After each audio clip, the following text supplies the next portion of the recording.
வாழ்க வளமுடன்.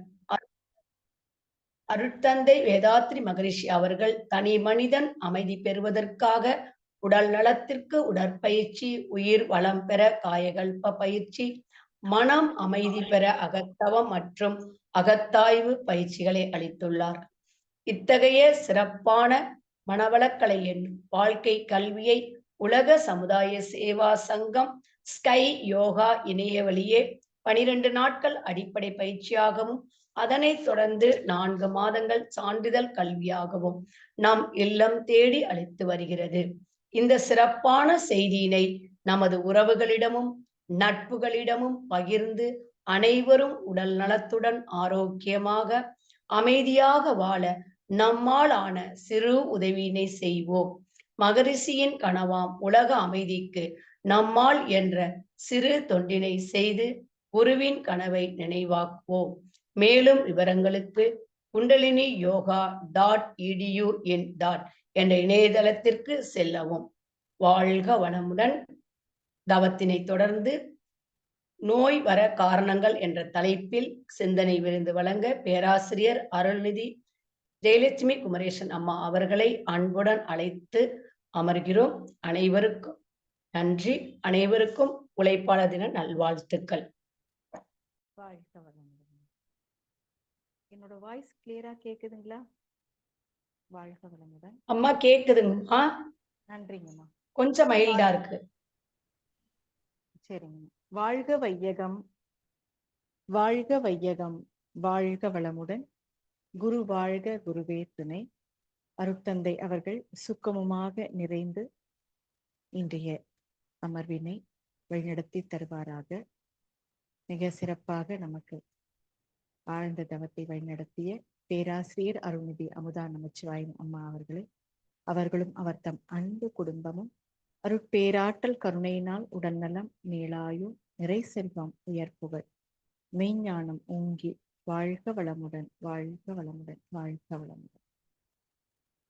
இங்கே இந்த நல்வாய்ப்பை நல்கிய ஸ்கை ஆன்லைன் மெடிடேஷன் நிர்வாக பொறுப்பாளர்கள் அனைவருக்கும், இங்கே வருகை புரிந்திருக்கும் அனைத்து சான்றோர் பெருமக்களுக்கும் பணிவான வணக்கங்களையும் மனமார்ந்த நன்றிகளையும் வாழ்க வளமுடன் என்ற வாழ்த்துக்களையும் கூறிக்கொண்டு, நோய் வர காரணங்கள் பற்றி தான் இன்னைக்கு சிந்திக்க போறோம். ஒருத்தவங்க மகரிஷி கிட்ட கேட்டாங்களாம், சாமிஜி, அவனின்றி ஒரு அணுவும் அசையாது, அனைத்து இயக்கங்களுக்கும் காரணம் இறைவன் சொல்றோம். அப்படின்னா மனிதனின் தவறுகளுக்கு இறைவனே தானே காரணம், மனிதனை ஏன் தண்டிக்கணும் அப்படின்னு கேக்குறாங்க. அதுக்கு மகரிஷியோட பதில் என்னன்னா, மின் சக்தியால் இயங்கும் விசிறியோ விளக்கோ பழுதடைந்து விட்டால் மின்சாரத்தை குறை கூற முடியாது. பழுதடைந்த பொருளை தானே சரி செய்யணும் அப்படின்னு சொல்றாங்க. அதே மாதிரிதான் மனிதனானவன் இறையாற்றலால் இயங்கும் ஒரு கருவியே. இறைவனை கண்டுபிடித்து அவனையே தண்டிப்பது என்பது இயலாத காரியம். ஆனா அந்த இறைவன் பரிணாமத்தில் எந்த உருவத்தில் செயல்களை செய்து அதே பதிவுகளை அவன் கருமையத்தில் உள்ளே பதிவாக பெற்று திரும்ப அதே செயலை செய்கின்ற அளவுக்கு கூர்தலரமாக, அதாவது செயலுக்கு விளைவாக வந்திருக்கின்றதோ அந்த கருவியைத்தான் திருத்த வேண்டும். திருத்தம் செய்து சீரமைக்கும் பேரறிவின் செயலையே தண்டனை என்ற சொல் குறிக்கும்.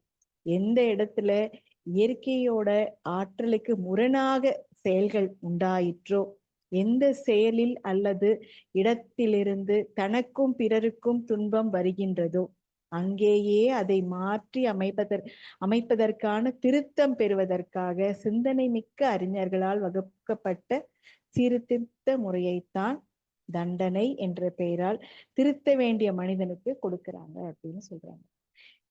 மகரிஷி இந்த நோய் வருவதற்கான ஒரு 6 வகை காரணங்கள் சொல்றாங்க.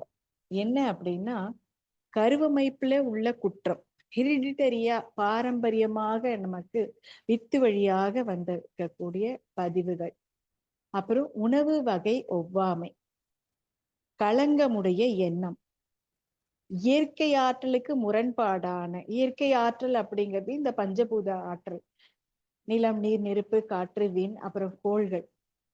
இதனுடைய ஆற்றலுக்கு முரண்பாடாக செயல்படுவது. வானுலவும் கோள்களின் இடமாற்றம், அதனுடைய சஞ்சாரம். இப்ப அதைதான் நம்ம ஜோதிடத்துல பரிகாரம் அந்த மாதிரிலாம் சொல்லி அதை எப்படி சரி பண்ணணும் அப்படின்லாம் சொல்லுவாங்க. தற்செயலாக ஏற்படும் விபத்து, சடனா நம்ம எதிர்பாராத விதமாக ஏற்படக்கூடிய ஆக்சிடென்ட்ஸ், அந்த மாதிரி. இதெல்லாம் எப்படி சரி பண்ணிக்கிறதுன்னா, இதை பாதுகாப்பாக நம்ம நம்ம வந்து நம்மள சேஃபா விழிப்புணர்வோட இருக்கணும் அப்படின்னா, அறம் சார்ந்த எண்ணங்கள், சொற்கள், செயல்கள் மூலமா தான் அதை சரி பண்ண முடியும்.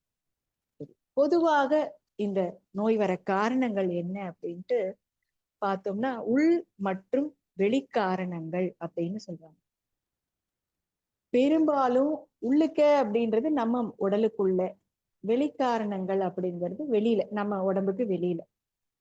அதாவது உடலின் இயங்காத செயல்பாடுகள். நம்ம ஒரே இடத்துல உட்கார்ந்துகிட்டு இருக்கிறோம், இல்ல ஒரு ஒரு சில உறுப்புகளை சரிவர இயங்காம அதுக்கு ப்ராப்பரா நம்ம இயக்கம் கொடுக்காம இருக்கிறது, அப்புறம் நோய் எதிர்ப்பு சக்தி குறையிறது, மரபணு காரணங்கள், பாரம்பரியமா வரக்கூடியது, ஹெரிடிட்டரி டிசீஸ்ன்னு சொல்றாங்க இல்லையா, டயபெட்டிக் எல்லாம் சொல்றாங்கல்ல, அது மாதிரி. இன்னொன்னு, அசையாமல் கெட்டது உடல், அசைந்தே கெட்டது மனம் அப்படின்னு சொல்லுவாங்க. அசையாமல் கெட்டது உடல்னா, நம்ம உடம்புக்கு, உள்ளுறுப்புகளுக்கும் உடம்புக்கும் உழைப்பே கொடுக்காம இருக்குது. இன்னைக்கு உழைப்பாளர்கள் தினம். எதுக்காக நம்ம கொண்டாடுறோம்? அவங்க எல்லாம் உழைக்கிறதுனாலதான் எல்லாமே நமக்கு கிடைக்குது. அப்போ அவங்களுக்கு நாம ஒரு நன்றி உணர்வோட நாம கொண்டாடுறோம். அப்ப நம்ம உடம்புக்கு இயக்கம் கொடுக்காம இருந்தோம் அப்படின்னா, அப்ப என்ன ஆகும்? சைக்கிள் ஓட்டிக்கிட்டே இருக்கிறோம் அப்படின்னா தான் சைக்கிள் இயக்கத்துல நல்லபடியா இருக்கு. ஓட்டாம அப்படியே வச்சு வருஷக்கணக்கா வச்சுட்டோம் அப்படின்னா, அதுக்கு ரெஸ்ட் கொடுக்க கொடுக்க ரெஸ்டா தான் ஆகும், துரு பிடிச்சு போயிடும். எந்த ஒன்றும் அதே மாதிரிதான், எந்த ஒரு உறுப்புக்கும் இயக்கம் கொடுக்காமல் இருக்கிறோம் அப்படின்னா அந்த இடத்துல தேக்கம் வருது, தேக்கம் வலியா மாறுது, வலி நோயா மாறுது, நோய் அதே நீடிச்சுது அப்படின்னா அது மரணமாக சம்பவிக்குதுன்னு மகரிஷி சொன்னாங்க. இன்னொன்னு என்ன சொல்வாங்கன்னா, மிகினும் குறையினும் நோய் செய்யும் நூலோர் வழி முதலா எண்ணிய 3 அப்படின்னு திருவள்ளுவர் சொல்லியிருக்காங்க. அதுதான் காற்று, வெப்பம், ரத்தம். இதுதான் சித்தர்கள் எல்லாம் வாதம், பித்தம், சிலேத்துமம் அப்படின்னு சொல்லுவாங்க. இந்த 3ல அதிகமாயிட்டாலோ இல்ல குறைபாடாக இருந்தா, மூச்சு ரொம்ப அதிகமா வாங்குறதோ இல்லைன்னா ரொம்ப கம்மியா, அதுதான் ஹை பிரஷர், லோ பிரஷர்லாம் சொல்லுவாங்க. சுவாச கோளாறு, நுரையீரல்ல சுவாச கோளாறு சொல்லுவாங்க. வெப்பம், ரொம்ப ஃபீவர், ஹை ஃபீவர், இல்லைன்னா ரொம்ப ஜன்னி வந்த மாதிரி குளிர் எடுக்கிறது, ரத்த ஓட்டத்துல தடை, சரியான சீரான இயக்கம் இல்லாம இருக்கிறது, அதுதான் பிளட் பிரஷர், ஏற்ற இறக்கம், இதெல்லாம் இருக்கிறது தான் நமக்கு நோயாக நமக்கு தெரியுது. இதெல்லாம் எதனால வருது அப்படின்னா, இன்னைக்கு டே டு டே ஆக்டிவிட்டிஸ் என்ன அப்படின்னா, நிறைய பாக்டீரியாஸ், வைரஸ், பூஞ்சை போன்ற நோய்க்கிருமிகள் மூலம் நோய் பெறுவது, உடல் உறுப்புகள் சரியாக முறையாக வேலை செய்யாத போது heart disease, diabetic, lungs problem, இந்த மாதிரி ப்ராப்ளம் வருது. ஸோ தலைமுறையாக பரவும் வாழ்க்கை முறை, இது சில தவறான பழக்க வழக்கங்கள். இன்னைக்கு என்ன அப்படின்னு கேட்டா, லைஃப் ஸ்டைல் டிசீஸ், இததான் வாழ்க்கை முறையில நாம இன்னைக்கு பார்க்கிறோம். நம்மளுடைய வாழ்க்கை முறையே முரண்பட்டு போச்சு. ஏன் முரண்பட்டு போச்சு அப்படின்னா, பெரியவங்களையோ இல்ல இயற்கையையோ நம்மளுடைய உடம்பையோ நாம மதிக்கிறோமா அப்படின்னு ஒரு கொஸ்டின் மார்க் கேட்டா, அவங்களுடைய மனசாட்சியே அதுக்கு சாட்சி. சோ நமக்கு நாமே இத ஆராய்ச்சி பண்ணணும். நான் இன்னைக்கு ஒழுங்கா காலையில என்ன செய்யறேன்? காலையில எழுந்தேன்னா, எக்ஸசைஸ் பண்றேன்னா, அதாவது எழுந்த உடனே நம்மளுடைய காலை கடன்களை முடிச்சோமா அப்படிங்கிறது, பிரஷ் பண்றதோ இல்ல ரெஸ்ட் ரூம் போயிட்டு நம்ம ரெஃப்ரெஷ் ஆகிறது, குளிக்கிறது, இதெல்லாமே நம்ம உடல் கழிவுகளை வெளியேற்றுறது தான். ஸோ இதெல்லாம் நம்ம ரொட்டீனா காலையில சீரான அதாவது சிறுநீர் போகிறதும் சரி, மலம் போகிறதும் சரி, இதெல்லாம் முறையாக இருக்கணும். காலையில எழுந்த உடனே இதெல்லாம் ஆட்டோமேட்டிக்கா அது நடக்கணும். இது நடக்காம கொஞ்சம் டிலே ஆகுது. இல்லைன்னா இதே டிலே ஆச்சு அப்படின்னாலே அங்க கொஞ்சம் ப்ராப்ளம் இருக்குன்னு அர்த்தம்.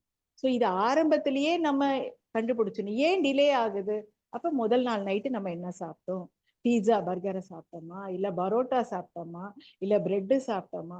இப்போ நம்ம உடம்புல அந்த காலத்துல குழம்பு வகைகள், கூட்டு, இந்த மாதிரி ஒரு மோரு, நீராகாரம், பழைய சோறு, சின்ன வெங்காயம் போட்டு சாப்பிடணும். இந்த மாதிரி இந்த அதாவது அந்தந்த தட்பவெப்ப நிலைக்கு ஏத்தா மாதிரி, சூழ்நிலைக்கு ஏத்தா மாதிரி உணவு முறைய அமைச்சு கொடுத்திருந்தாங்க. ஆனா இன்னைக்கு நாம அதெல்லாம் மாறி தலையில எண்ணெய் வைக்கிறது கிடையாது. உடம்பு இந்த முடி முதல்ல அதாவது உச்சி முதல் பாதம் வரைக்கும் எல்லாமே காஞ்சி போச்சுன்னா இன்னைக்கு மழை வராததுக்கு காரணம் என்னன்னு கொஞ்சம் யோசிச்சு பார்த்தா தெரியும். நம்ம உடம்பு நம்ம உடம்பும் இயற்கையும் வேற வேற இல்லை. எல்லாரும் அதை தவறாக புரிஞ்சிட்டு இருக்காங்க. இயற்கையும் நாமும் ஒன்று.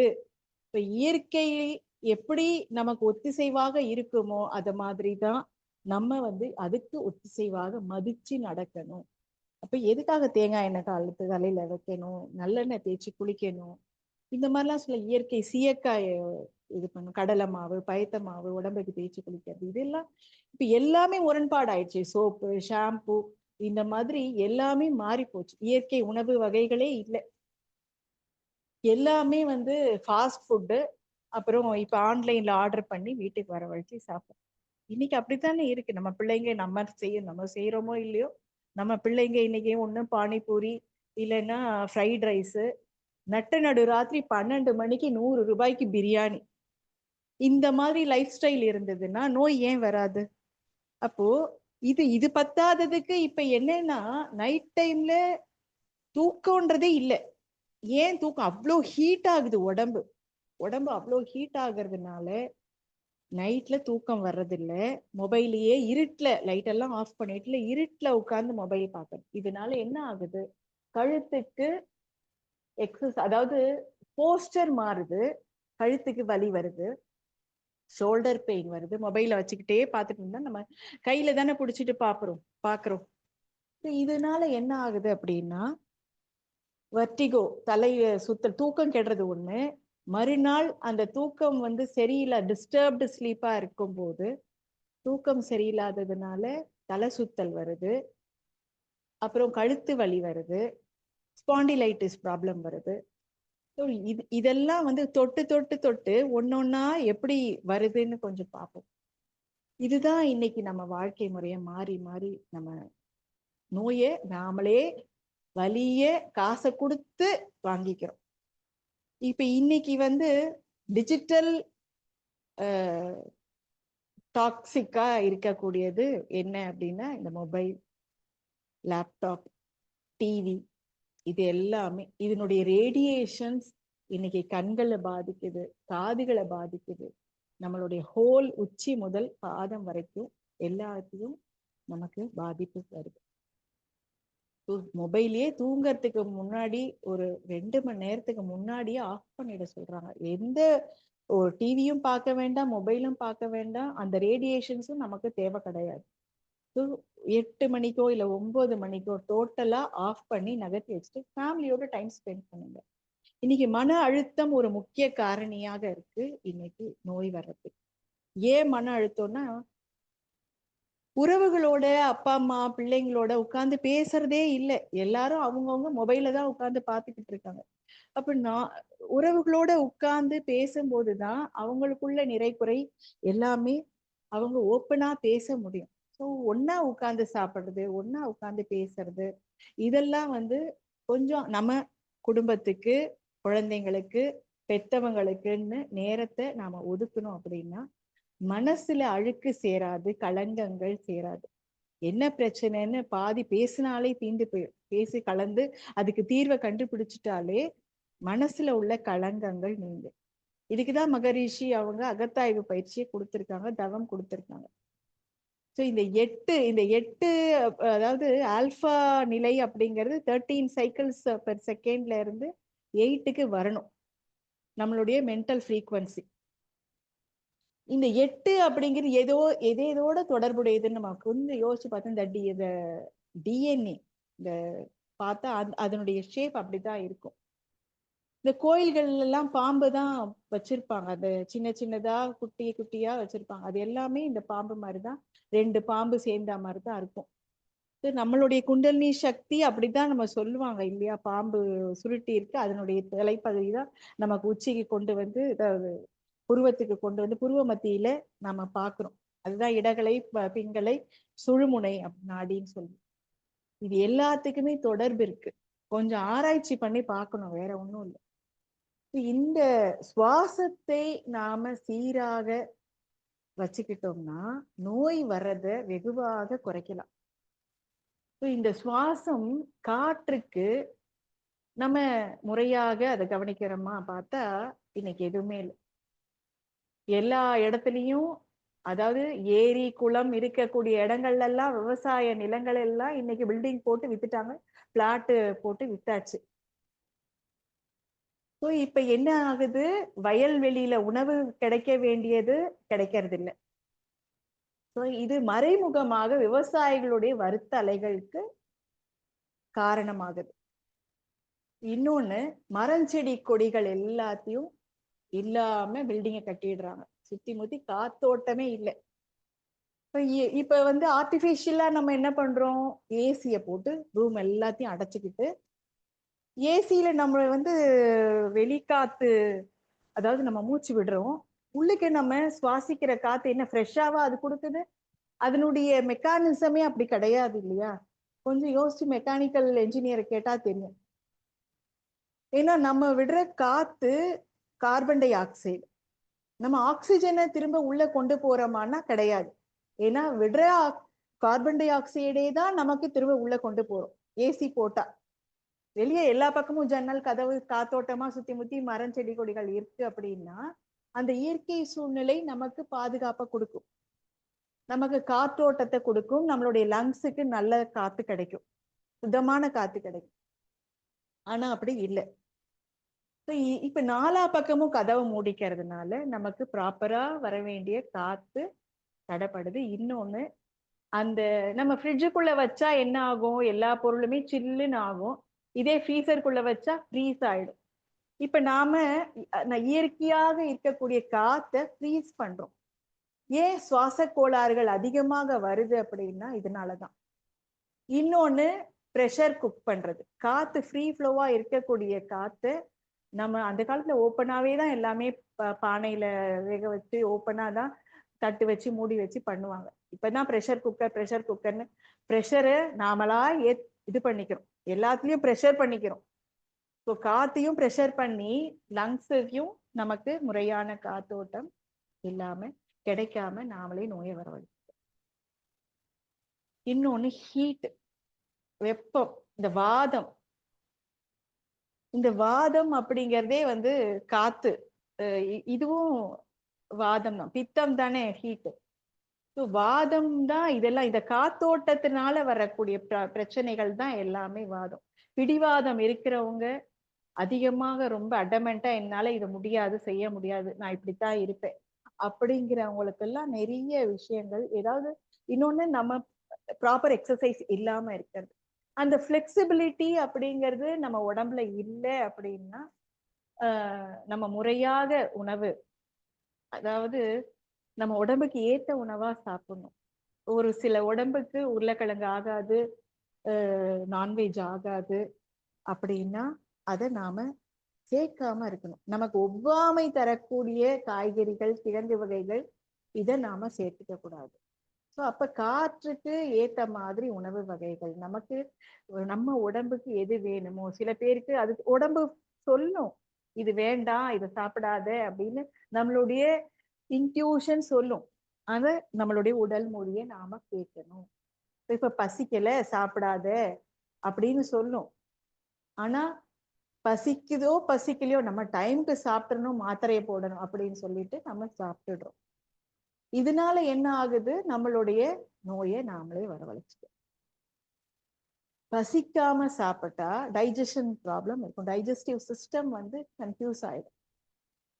அதுக்குள்ளேயே சாப்பாடே இங்க ஏற்கனவே டைஜஸ்ட் ஆகாம இருக்கு, அதுக்குள்ளேயே எதுக்கு பசிக்காமலே சாப்பாடு இங்க உள்ள போட்டிருக்காங்க அப்படின்னு அது வந்து கன்ஃபியூஸ் ஆகி என்ன ஆகும், உள்ளுக்கே தேங்கி தேங்கி புளிப்புத்தன்மையாகி வாமிட்டு, லூஸ் மோஷன் இப்படி ஆகும். இப்படித்தான் நாம நோய்களை நாமளே வரவழைச்சுக்கிட்டு இருக்கோம். முறையற்ற மகரிஷி இன்னொன்னு 6 காரணங்கள் என்ன, இது வந்து அகக்காரணம். வெளிப்புற காரணங்கள்ல தான் நம்ம இப்ப பார்த்த வாதம், பித்தம், சேத்தனம் அப்படிங்கிற. இப்ப உள்ளுக்க தான் தனது நான் தான் எல்லாம் அப்படின்ட்டு சொல்றோம் இல்லையா, எனக்கு மட்டும்தான் சொந்தம், தனது அப்படிங்கிற அந்த பொருள் பற்று, நான் யாருக்கும் விட்டு கொடுக்கவே மாட்டேன், இது என்னோடது அப்படின்னு அந்த பிடிவாதம், நான் தான் எல்லாத்தையும் முதன்மையா இருப்பேன், எனக்கு கீழே தான் இல்லை, நான் மட்டும்தான் ஃபர்ஸ்ட் ரேங்க் வாங்குவேன், நான் மட்டும்தான் இந்த வீடை அனுபவிக்கணும், எனக்கு தான் எல்லாம் அப்படின்னு அந்த தான் தனது அந்த டாமினண்டா இருக்கிறது, அதிகார பற்றும் பொருள் பற்றும். இதுக்கு பிறந்த குழந்தைகள் தான் பேராசை, சினம், கடும்பற்று, முறையற்ற பால் கவர்ச்சி, உயர்வு தாழ்வு மனப்பான்மை, வஞ்சம். இதெல்லாம் ஏன் வருது அப்படின்னா நம்மளுடைய உணவு முறையும் ஒரு முக்கிய காரணம். சாத்வீக உணவு சாப்பிடுறவங்களுக்கெல்லாம் கோபமே வர்றது இல்லையா, அப்படிக்கெல்லாம் கிடையாது. இது எல்லாமே வந்து நம்மளுடைய ஜீன்ல இருக்கக்கூடியது, நம்மளுடைய டிஎன்ஏல இருக்கக்கூடியது. நான் டிஎன்ஏ சொல்ல வந்தேன் இல்லையா. ஸோ அந்த டிஎன்ஏ வந்து அந்த 8 ஷேப்ல இருக்கும். அது வந்து நம்மளுடைய மன அலைச்சல் விரைவை குறைக்கிறதுக்காகத்தான் குண்டலினி யோக பயிற்சியை கொடுத்து அந்த மென்டல் ஃப்ரீக்வன்சியை குறைச்சி அதுக்கப்புறம் தான் நம்மளை வந்து நம்ம உள்முகமாக டிராவல் பண்ணும்போதுதான் நம்மளை நாம சுயமாக சிந்திக்க முடியும். நான் என்ன தப்பு பண்ணிருக்கேன், இத்தனை நாள் என்ன தப்பு பண்ணேன், இதை எப்படி நான் திருத்தி அமைச்சுக்கணும் அப்படிங்கிற அறிவு. ஏன்னா எண்ணங்கள், கோடான கோடி எண்ணங்கள் நம்மளுடைய வித்து வழியாக உயிர் வழியாக வந்திருக்கு. அப்ப இந்த உயிர் வழியாக வந்திருக்கக்கூடிய பதிவுகள் எல்லாம் நல்லதும் இருக்கு, கெட்டதும் இருக்கு. புண்ணியம் அப்படிங்கிறது நம்ம நல்ல பதிவுகள் இருக்கிறதுனால அதை என்ஜாய் பண்றோம், அது இன்பமாக உணர்றோம்.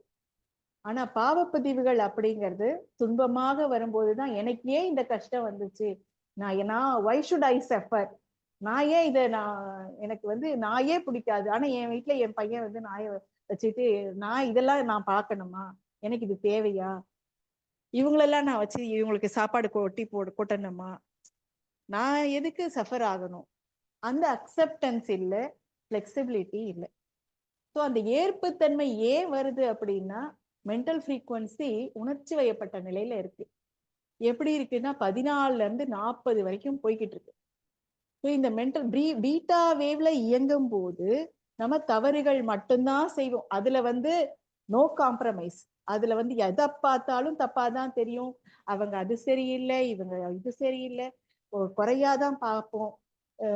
ஒரு எந்த ஒரு விஷயமா இருந்தாலும் அதை வந்து தப்பா மட்டும்தான் பார்க்க தோணும், குறைய மட்டும்தான் பார்க்க தோணும். அதுதான் உணர்ச்சி வயப்பட்ட நிலை, இமோஷனலா இருக்கக்கூடியது.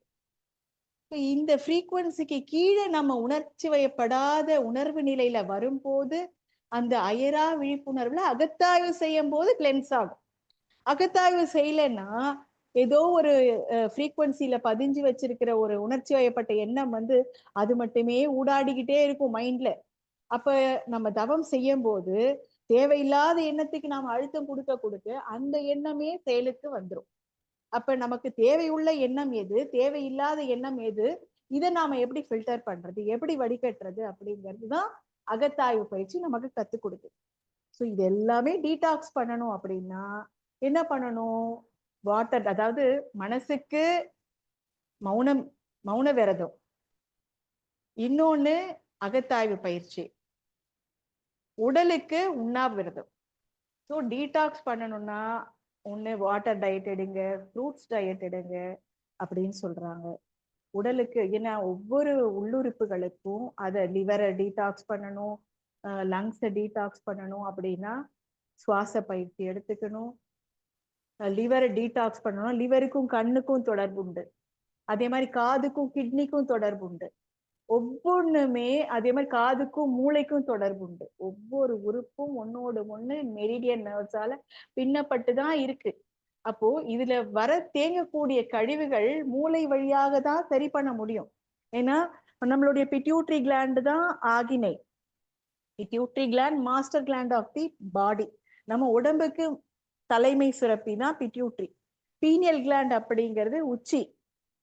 துரியம் நம்ம பண்றோம் இல்லையா, இப்ப துரியதவம் அம்மா பண்ணாங்க இல்லையா, நமக்கு அந்த துரியம் அப்படிங்கிறது பீனியல் கிளாண்டு எப்ப மன இயக்கத்துக்கான மைய தலைமை சுரப்பி தான் அது. ஸோ நம்ம உடம்ப சரியா வச்சுக்கணும், மனசை சரியா வச்சுக்கிட்டாதான் உடம்புல உள்ள நோய் சரியாகும், மனசுல உள்ள நோயும் சரியாகும். இதை தான் நாம இன்னைக்கு நிறைய கவனிக்க வேண்டியது. என்னன்னா இப்ப இன்னைக்கு டிவி சீரியல்ஸ் நிறைய டாக்ஸிக் விஷயங்கள் எல்லாம் நிறைய இருக்கு. ஏன் பதட்டம் வருது, பயம் வருது, நடுக்கம் வருது, பேய் படம் பாக்குறது, பழி வாங்குற மாதிரி சீரியல் பாக்குறது, உணர்ச்சிகளை தூண்டக்கூடிய காட்சிகளை பாக்குறது, இதெல்லாம் குறைச்சிக்கிட்டா பார்க்காம விட்டுறணும், அவ்வளவுதான். இது எனக்கு தேவை கிடையாது, இதனால எனக்கு எந்த ஒரு பிரயோஜனமும் கிடையாதுங்கிற அந்த ஒரு அளவு முறை நமக்கு வேண்டும். நம் எல்லைகள், நம்மளுடைய ரிமோட் கண்ட்ரோல் நம்ம கிட்ட இருந்தா மட்டும்தான் அது சரியாகும். நம்ம ரிமோட் கண்ட்ரோல்ல மீடியாக்காரங்கிட்டயோ, டிவி கிட்டயோ, கம்ப்யூட்டர் கிட்டயோ, மொபைல் கிட்டயோ கொடுத்துட்டோம் அப்படின்னா நம்மளுடைய கண்ட்ரோல் நம்மளை அது காப்பாற்ற முடியாது. ஸோ நம்மளுடைய மென்டல் ஃப்ரீக்வன்சி நம்ம ரொம்ப இதுதான் நோ மொபைல் டேன்னு ஒரு நாள் இருந்தாதான் நல்லது. அதுவும் டிஜிட்டல் டீடாக்ஸ் பண்ணிக்கணும். ஒரு நாள் ஃபுல்லா மொபைலே தொடக்கூடாது, சிஸ்டமே பார்க்க கூடாது, எதையுமே. இது கவர்மெண்டே அப்படி ஒரு ரூலை கொண்டு வந்துடணும். ஸோ டோட்டலா எந்த கம்யூனிகேஷன், எந்த நோட்டிபிகேஷன் எதுவுமே இருக்கக்கூடாது, எதையுமே யாரும் பார்க்க கூடாது, அன்னைக்கு ஃபுல்லா ஹாலிடே, அந்த மாதிரி ஒண்ணு வரணும். So no medias, no calls, no computer. அந்த காலத்துல டெலகிராம் ஒண்ணு இருக்கும், தந்தி, அந்த மூலமா மட்டும்தான் மெசேஜ் வரும். அந்த மாதிரி ரொம்ப எமர்ஜென்சினா மட்டும்தான் அந்த மாதிரி ஒரு எமர்ஜென்சி கால்ஸ் ஒன்லின்றது மாதிரி இந்த இணையதளம் அமைச்சிட்டா அது ஓரளவுக்கு கொஞ்சம் நமக்கு நல்லா இருக்கும்னு தோணுது. ஸோ நம்ம உணவு வகையில மைதா, ஒயிட் சுகர், சன்ஃப்ளவர் ஆயில், இனிப்பு, இதெல்லாம் கம்பல்சரி ஃபுட்டில் எடுத்துக்க கூடாது. வாரமான 2 வேளை 2 நாளைக்கு ஆயில் பாத் எடுத்துக்கணும். No junk food. ஜங்க் ஃபுட்டுக்கு குட் பை சொல்லிடணும். நம்மளுடைய இயற்கையை மதிச்சு நடக்கணும். மழை இன்னைக்கு வரணும்னா மழையை வேண்டணும். ஸோ நிறைய செடி கொடிகளை நட்டு வைக்கணும். மரம் செடி கொடிகள் இருந்தாதான் மழை வரும். இதெல்லாம் கொஞ்சம் நம்ம மைண்ட்ல வச்சு இயற்கைக்கு ஒத்துமுதயமா நம்ம இருக்கிறோம் அப்படின்னா நாம காப்பாத்திக்க முடியும். ஸோ இந்த வகையில நாம இன்னைக்கு நோய் வர காரணங்கள் நமக்கு தெரிஞ்சிருச்சு. அது எப்படி குறைக்கணுன்றதுக்கு நம்மளோட மனவளக்கலை பயிற்சி எவ்வளவு உறுதுணையாக இருக்குது அப்படிங்கிறது நமக்கு தெரியுது. ஸோ நம்ம சில இந்த மாதிரியான நோய் கிருமிகள்ல இருந்து நாம தற்காத்து கொள்ளணும். அந்த வகையில இந்த சிந்தனை நான் நிறைவு செய்து கொள்ளலாம்னு நினைக்கிறேன். இந்த நல்வாய்ப்புக்கு நன்றி, அனைவருக்கும் நன்றி. அனைவரும் பேராற்றல் கருணையினால் உடல் நலம், மேலாய முறை செல்வ உயர்த்துவர் ஞானம் நீங்கி வாழ்க வளமுடன், வாழ்க வளமுடன், வாழ்க வளமுடன். மிக்க நன்றிமா. வாழ்க வளமுடன். வாழ்க வளமுடன்மா. மிக அருமையான சிந்தனை. நோய் வர காரணங்களும் மகரிஷி கூறிய காரணங்களையும் கூறி, சித்தர்கள் கூறிய காரணங்களையும் கூறி, அசையாமல் கெட்டது உடல், அசைந்து கெட்டது மனம் என்ற கருத்து ரொம்ப அருமையான பதிவு. காலை கடமைகளை முடித்தவுடன் உடற்பயிற்சிகளை மேற்கொண்டு தன் உடலை பாதுகாத்துக் கொள்ள வேண்டும் என்று மிக தெளிவாக எடுத்துரைத்தீர்கள். இயற்கையோடு ஒத்த இசைவோடு இருக்க வேண்டும், நீங்க அடிக்கடி சொல்றதுதான். இயற்கையும் நாமும் ஒன்று என்ற கருத்து தெளிவான விளக்கம். எல்லாத்துக்கும் மேல உணவு முறையில தெளிவு வேண்டும். உணவு முறை கொடுத்த நீங்க விளக்கம் ரொம்ப அருமைங்கம்மா. அந்த இடகலை பெண்களுக்கு பாம்போட விளக்கமும் ரொம்ப அருமையான ஒரு விளக்கம். சுவாச கோளாறுக்கு யாரு காரணம், ஏசி எந்த அளவுக்கு நம்மள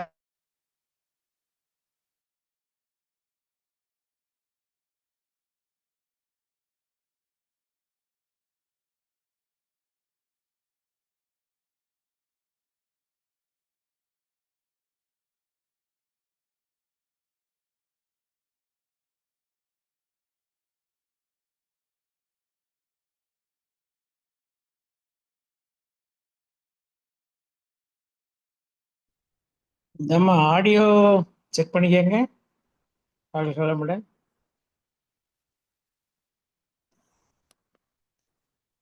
இந்தம்மா வாழ்க வளமுடன். ஆடியோ செக் பண்ணிக்கோங்க. அம்மா அவர்கள் பல்லாண்டு காலம் ஆரோக்கியமாக வாழ்க வளமுடன். ஸ்கை ஆன்லைன் மெடிடேஷன் தினசரி நிகழ்வுகள் பற்றிய அறிவிப்புகள். காலை 5 மணி மகரிஷி அவர்களின் பாடல்கள், 5:30 மணிக்கு